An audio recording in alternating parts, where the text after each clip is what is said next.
21 and recognizes its author, Senator Betancourt, to explain the measure. The one that I wanted to lay out, but we'll handle it either way.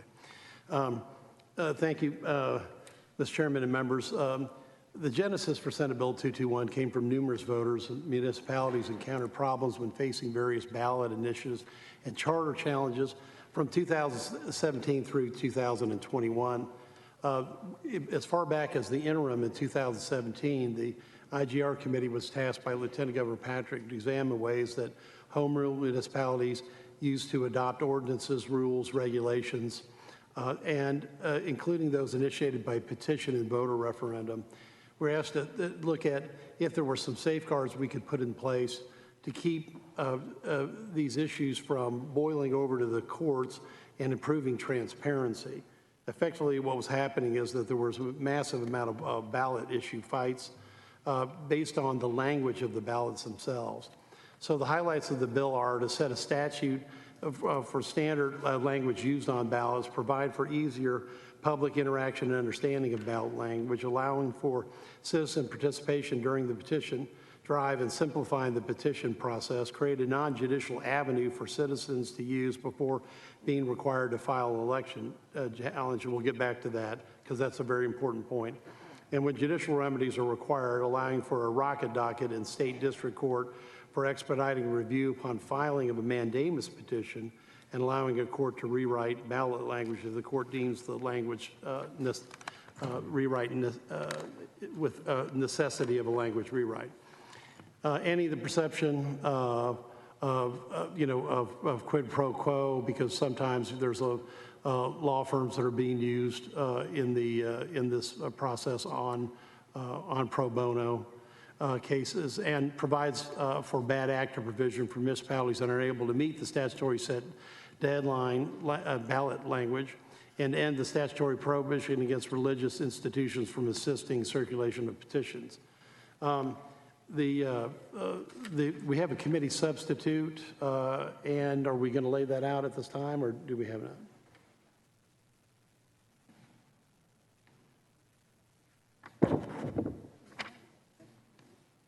It's just changing it to a legislative council.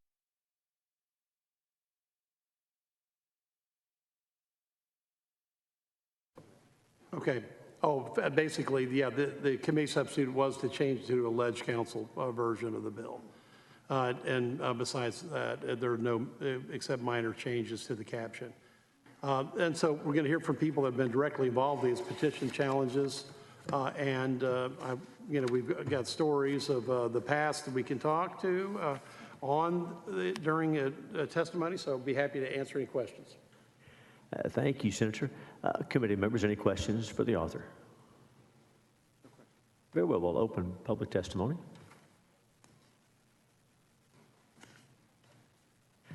As we get ready for witnesses, does anyone need to hear from our resource witness, Ms. Atkins from the Secretary of State? Any questions for her? Very good.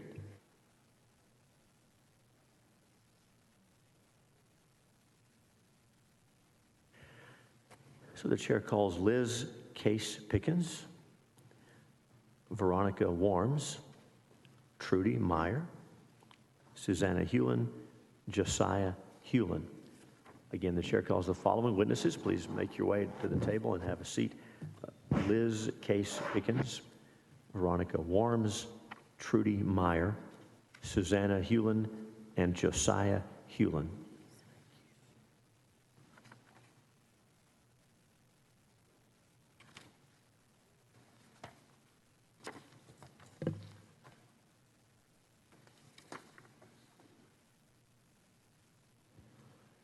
Welcome. When you get situated there, introduce yourself and give us your testimony. Thank you. My name is Veronica Warms, and I am a legal fellow representing the Texas Civil Rights Project. Chair Hughes, Vice Chair Paxton, and members of the Senate State Affairs Committee, I'm here today to testify in opposition to SB 221. Specifically, we oppose imposing an oversight regime on ballot proposition language under the discretion of the Secretary of State's office. Under this bill, the Secretary of State, who is an unelected political appointee, would have the unilateral authority to determine, in that official's judgment, a city's proposed ballot proposition language is misleading, inaccurate, or prejudicial.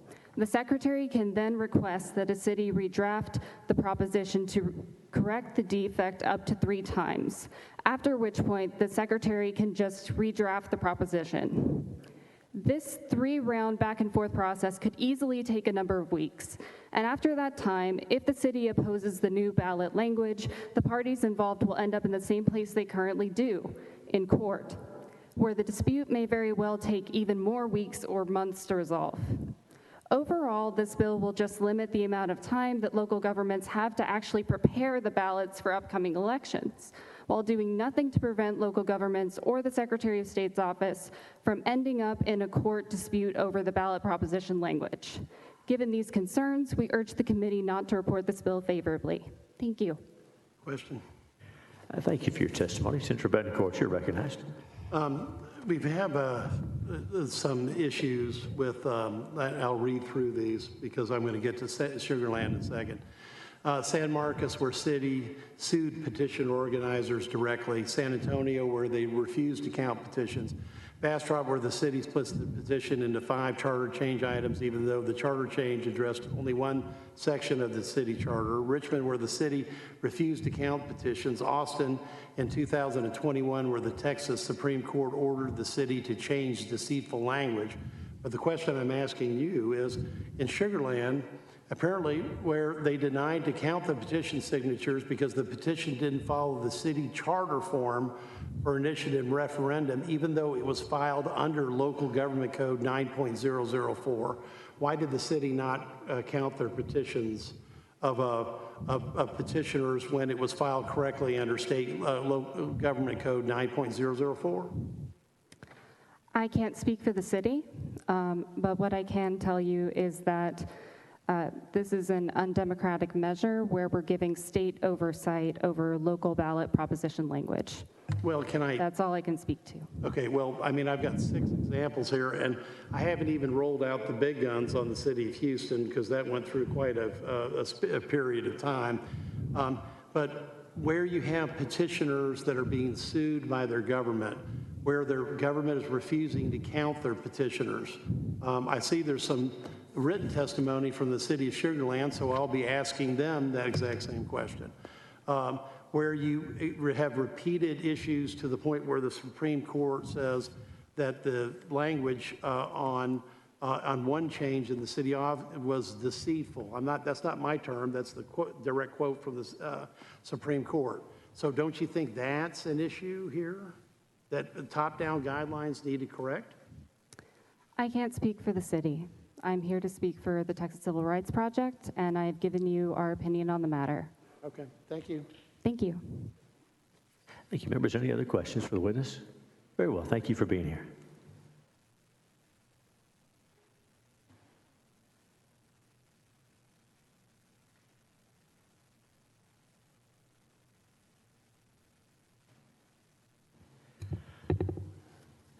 Chair calls still looking for Liz Case Pickens, Trudy Meyer, Susanna Hewlin, Josiah Hewlin, also Honorable Chuck DeVore, Ed Johnson. So I have not before called Assemblyman DeVore, Ed Johnson. So we're looking for Liz Case Pickens, Trudy Meyer, Susanna Hewlin, Josiah Hewlin, Chuck DeVore, Ed Johnson. Oh, and if everyone, no, we got just enough seats. All right, thank you guys. Ed, come on down.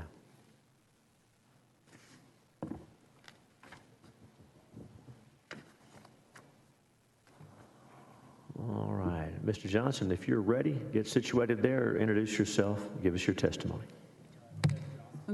I am for the bill. Get closer to the microphone too so we can hear you. A little closer to the microphone.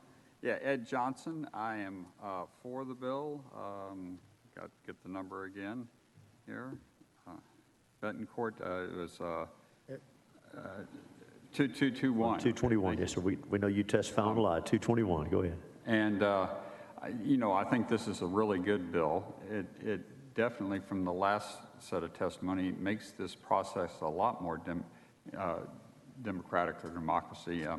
It gives the public a chance to have an input without going through some kind of court legal battle to get their,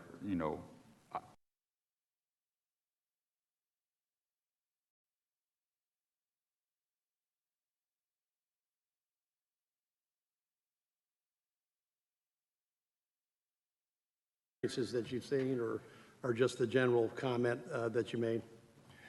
Thank you, Senator. I think, again, one of the great examples of the most recent case here in the city of Austin over Proposition A during the 2021 election cycle.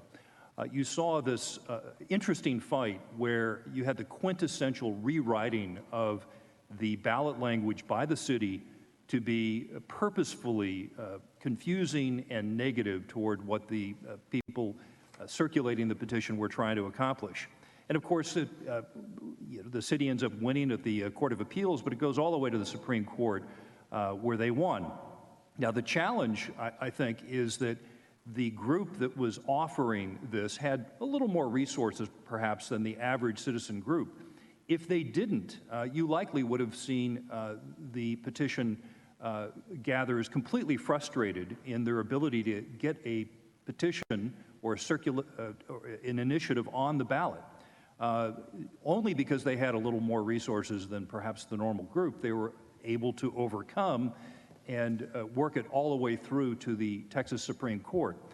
So I think that it's a great example. It's like the exception that proves the rule, because most citizen groups do not have those sorts of resources.